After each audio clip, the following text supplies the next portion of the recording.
Bienvenue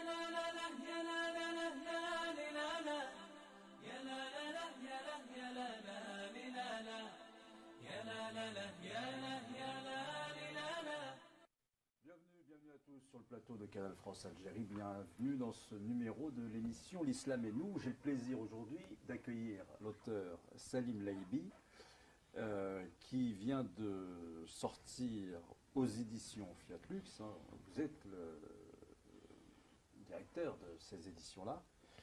Le livre « Ils aiment l'islam ». Ils aiment l'islam. Voilà. Alors, ils aiment l'islam, de qui s'agit-il? Ce « il représente qui? Parce que quand on entend l'actualité, etc., on a l'impression que ce n'est pas du tout le cas aujourd'hui, en tout cas. Alors, bonjour Salim, merci d'être venu nous voir.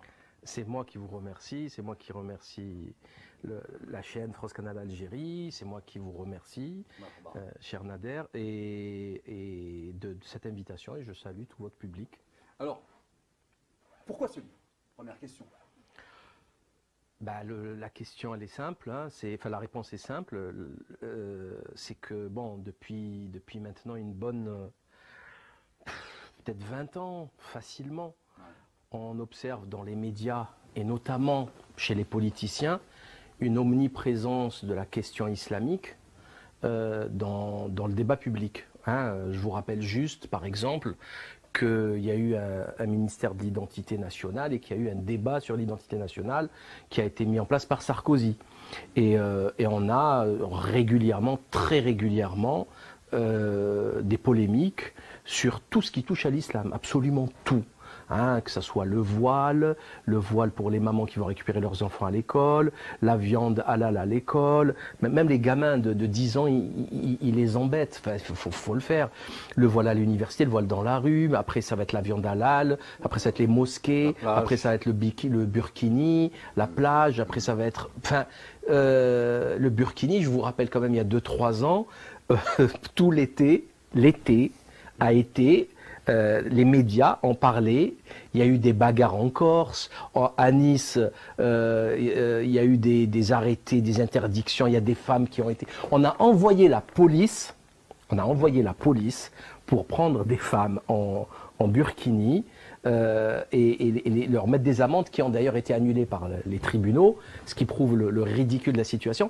Donc il y a quand même quelque chose de malsain, de très malsain, surtout lorsqu'on connaît la situation économique et sociale très tendue en France. Et bien sûr, il y a quand même aussi quelque chose de très important. Il y a une petite odeur comment on va dire, en filigrane, il y a une propagande de certains chroniqueurs, certains penseurs, des faux penseurs qu'on retrouve à la télé régulièrement, les Éric Zemmour par exemple, ou sinon vous avez quand même les écrivains les plus connus en France, les Houellebecq, les Goncourt, etc., qui font des livres sur l'islam, rien que l'islam. Vous avez les Finkielkraut, les Benoît Raïski, les Philippe Val, etc., qui ont pris possession des plateaux télé. Je ne sais pas si vous avez remarqué, ils ont les clés. Hein. Vous prenez Gilles William Goldnadel. Il est au GG le matin, il se dit avocat, je me demande quand est-ce qu'il bosse. Il est au GG le matin, il est le samedi chez Thierry Ardisson, il a sa propre chaîne télé, la France Libre, je crois, un truc comme ça. Ils sont une présence assez hallucinante, ubiquitaire, ils sont partout. Éric Zemmour, il est à la radio, à la télé, Paris Première, il était sur l'émission la plus vue de France, c'est-à-dire chez Ruquier.